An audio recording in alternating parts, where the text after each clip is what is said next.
अध्यक्ष श्री विजय शंकरज्यू, प्रमुख अतिथि पूर्व प्रधानमंत्री श्री माननीय माधव कुमार नेपाल जी,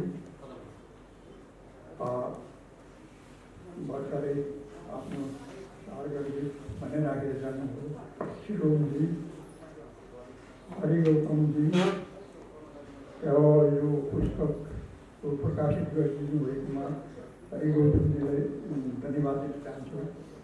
डाक्टर सुवेदीजी, राज्य लुबुम्बुजी,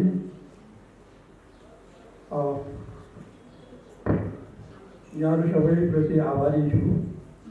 मेरो निम्तोलाई शिक्षारी इतिहासमा पाल्नुभएकोमा विशेष आभार व्यक्त गर्दछु। पाल्नुभएका कार्यक्रममा पाल्नुभएका सम्पूर्ण पाहुना, साहित्यकार, समाजसेवी, विभिन्न विधामा विभिन्न पेसामा आबद्ध सम्पूर्ण महानुभावहरूलाई आज मेरो आफ्नो तर्फबाट हार्दिक धन्यवाद आभार व्यक्त गर्न चाहन्छु।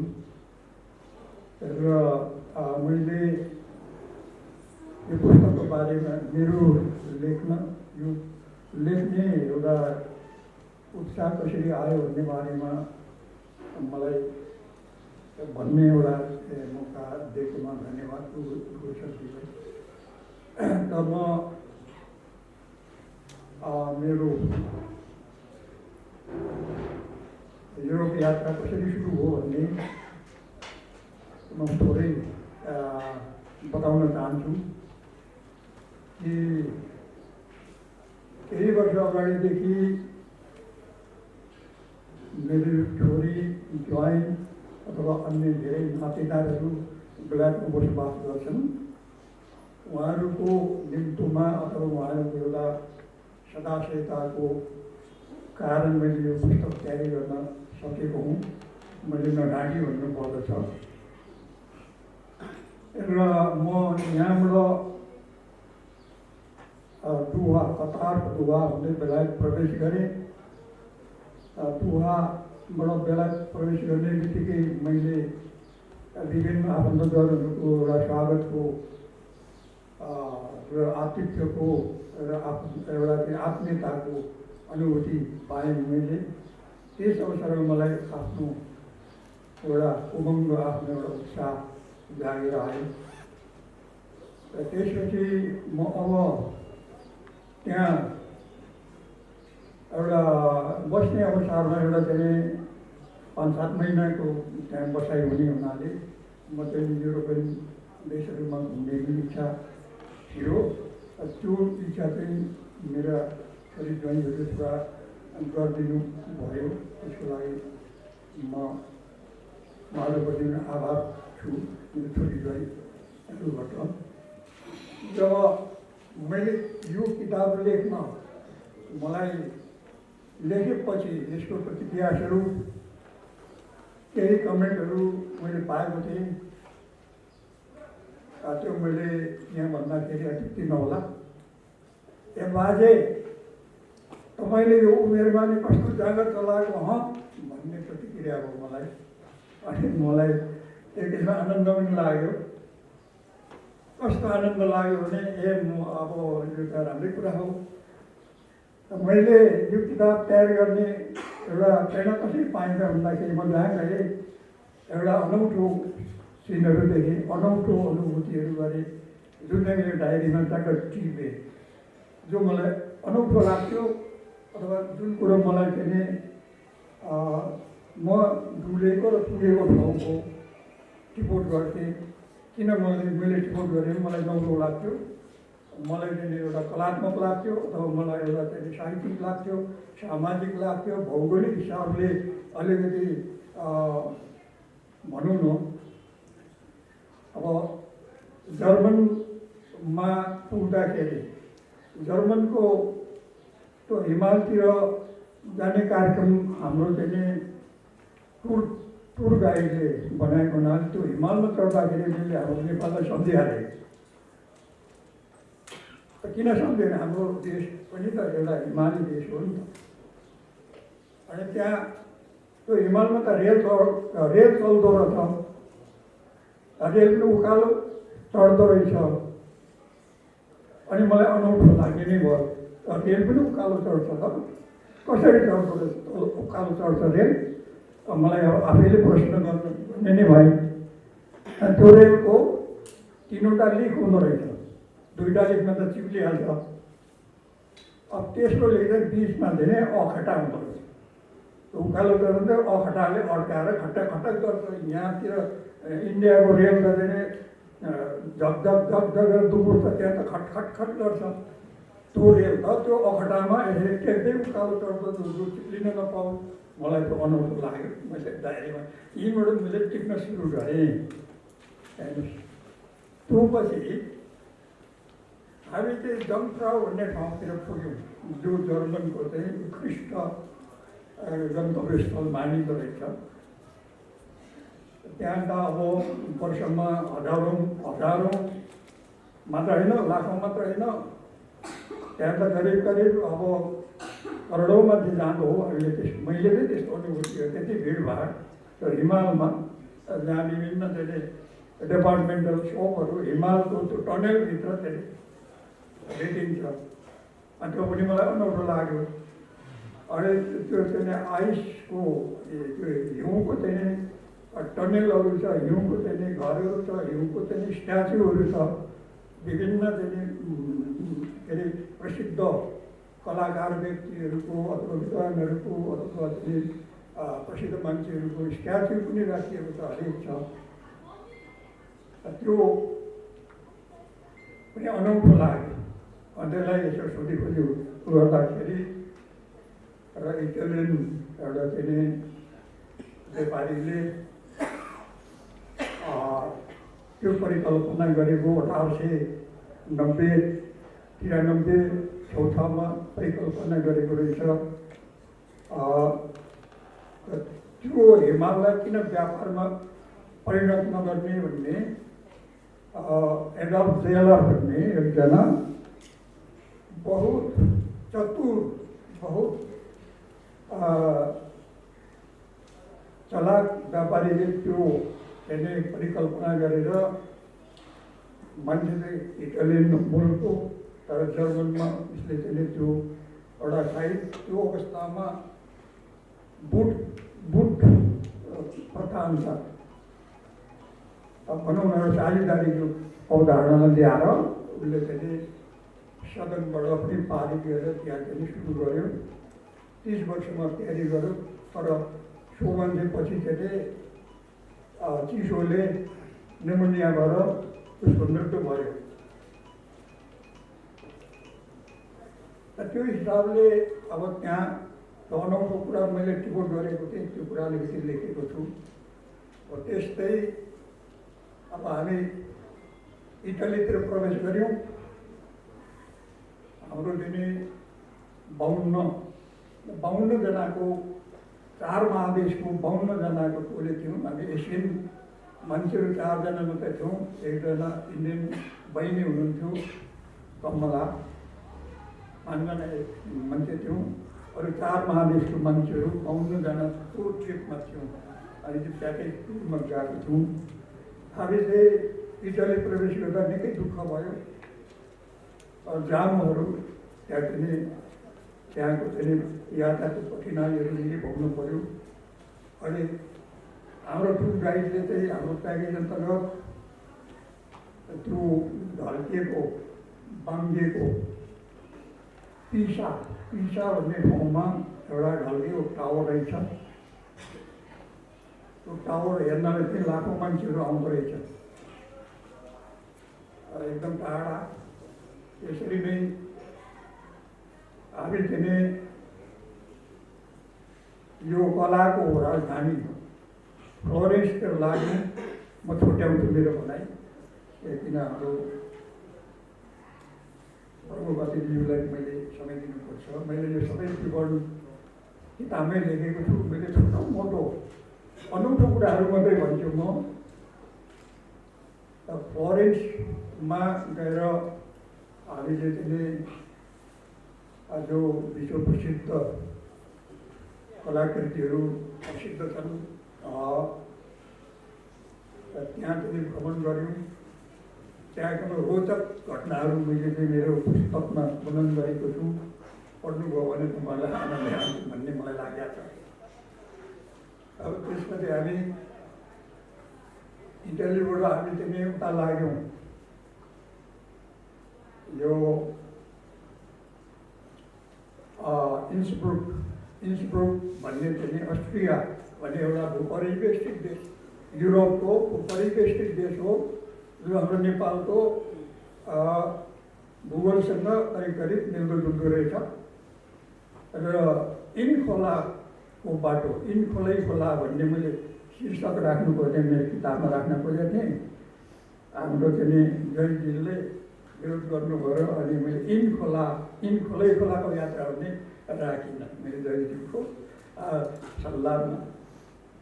इनखोला कस्तो रहेछ भने अब त्यो लाइफ लाइन भन्छ नि, जीवनको लाइफ लाइन भनेको त्यो अब हाम्रो धमनी हो कि देशको लाइफ लाइन भनेको त्यसमा एउटा खोला पनि हुँदो रहेछ। जस्तो गङ्गा र इन्डियाको लाइफ लाइन हो होइन। अब सिन नदी भनेको जर्मनको लाइफ लाइन, त्यस्तै चाहिँ इनखोला, इन नदी, इन रिभर भन्ने चाहिँ अस्ट्रियाको लाइफ लाइन हो। इटलीबाट इनखोलै खोला हामी जाँदा चाहिँ के अरे एउटा अनौठो ठाउँ, जो चाहिँ त्यो खोलै खोलाको यात्रालाई मैले गाँजे र अरुण नदीको खोलै खोला अथवा अरुण भ्यालीसँग मैले कम्पेयर गरेँ, अथवा त्रिशुलीको कुरिन्टासँग त्रिशुली खोलै खोलाको बाटो पनि मैले तुलना गरेँ। किनभने म लेख्दाखेरि त्यो ठाउँमा हेर्दा डुल्दाखेरि जहिले पनि म नेपाल सम्झिँदो रहेछु। किन होला, सायद म गाउँको एउटा चाहिँ किराँतीको छोरा, गाउँको एउटा चाहिँ भैँसी हेरेर हुर्केको मान्छे, त्यही भएर होला म चाहिँ त्यो भ्रमण गर्दाखेरि नेपाल नै सम्झिने, अनि एउटा डाँडा देख्यो नेपालको एउटा डाँडा तुलना गर्ने। त्यस्तै नेपालको जस्तै भूगोल, नेपालको जस्तै हिमाल, त्यस्तै चाहिँ हाम्रो अरुण नदीको जस्तो टारहरू, सुर्ती टार, खोर्सानी टार, मछुवा टार भने जस्तै त्यो खोलाहरूको त्यो टारहरूमा जैतुनको खेती, अङ्गुरको खेती हराभरा मजाले। अनि त्यो मैले नेपाल सम्झेँ। त्यो सम्झेको बापत टिपोट गरेको एउटा चाहिँ त्यो प्रारूपिक यो पुस्तक हो। त्यसपछि अब म छोड्याउँछु। त्यसपछि यता जर्मनतिर लाग्यौँ। सांस्कृतिक यसको चाहिँ अलिकति ऊ पनि शिवमजी डाक्टर साहबले चाहिँ अलिकति भन्नुभयो है। हो, जर्मनतिर लाग्दाखेरि हामी पहिलो कुरो यता बोनभन्दा अगाडि के अरे उसमा के भन्छ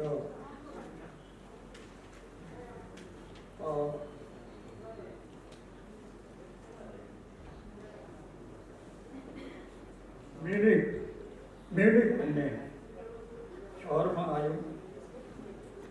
अब जर्मनको मान्छेहरू औसत 6 फिट अग्लो, औसत 120 किलो, त्यहाँको मान्छेहरू ओजन एकदमै अग्लो, संसारमा सबैभन्दा फैलाग्दो मात्रै जर्मनीहरू भन्दो रहेछ।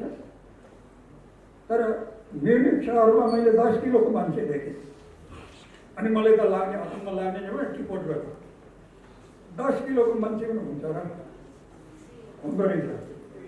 तर त्यो मान्छे कस्तो रहेछ भने ढाडदेखि उसको शरीरै छैन,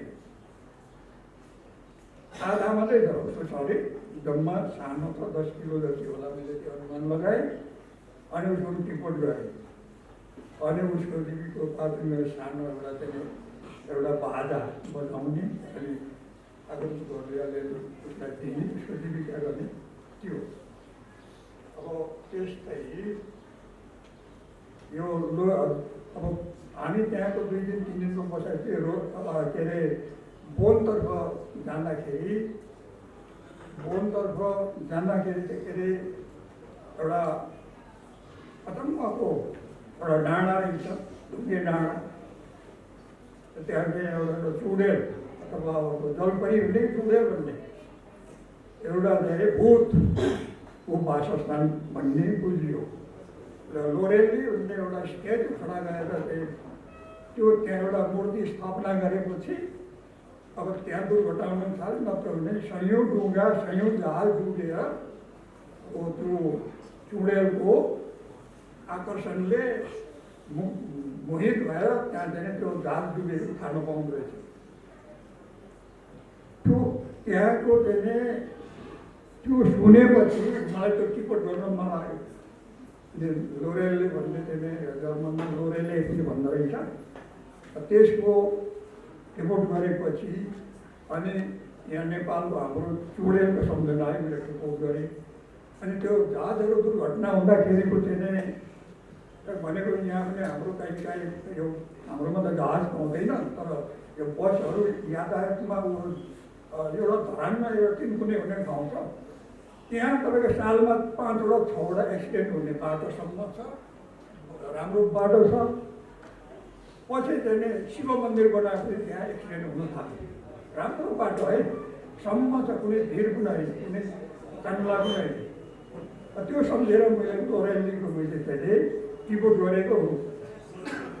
त्यो लोरेलीको 15-16 फिट अग्लो स्ट्याचु एउटा मेटल तामाको मूर्ति तयार गरेको छ पानीमा चाहिँ। त्यो पछि जहाज डुब्न छोड्यो।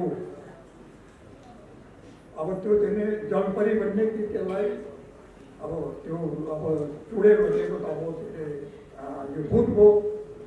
जलपरी भन्ने कि चुडेल भन्ने कि अब त्यहाँ चाहिँ त्यो राखेर त्यो चाहिँ एक्सिडेन्ट हुन बन्द हो।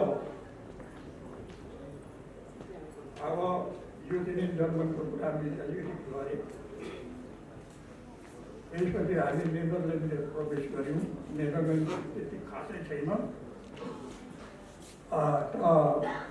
यो युरोपतिर सबै कुरो स्तरीय हुँदो रहेछ। स्तरीय मध्ये माग्ने मान्छेहरू स्तरीय हुँदो रहेछ। त्यो कुरा मैले महसुस गरेँ।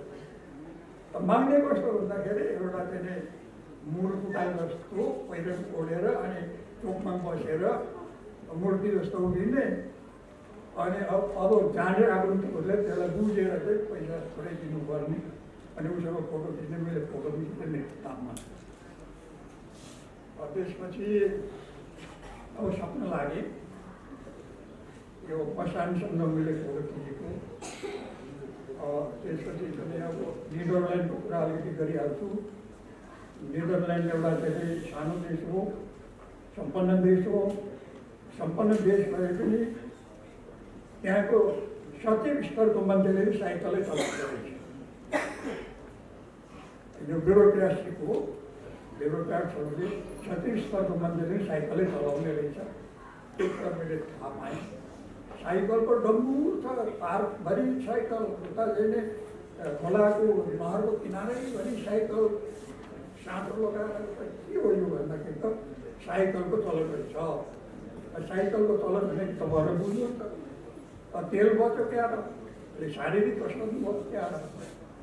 तर यहाँ हाम्रो नेपालमा सम्भव छैन, किनभने उकालो कुराहरू छ कि डाँडाकुँडा साइकल चल्दैन।